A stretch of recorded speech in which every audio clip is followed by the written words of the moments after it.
Voglio mostrarvi ulteriormente come gli apporti idrici che derivano dagli affluenti laterali, dagli affluenti del torrente Leale, siano talmente esigui da non poter assolutamente compensare la perdita di acqua dovuta alla captazione per le già citate centraline idroelettriche. Quindi anche se la captazione apparentemente può non essere così importante, la realtà è che andrebbe ad alterare pesantemente tutto l'habitat riproduttivo degli anfibi che abbiamo indicato prima.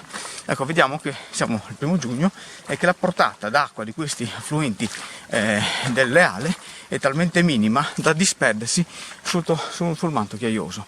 Quindi assolutamente non sono in grado di fornire quella quantità d'acqua sufficiente a far sì che ci sia una completa metamorfosi degli anfibi di salamandra, di bombina variegata, di buffo, di rana temporaria.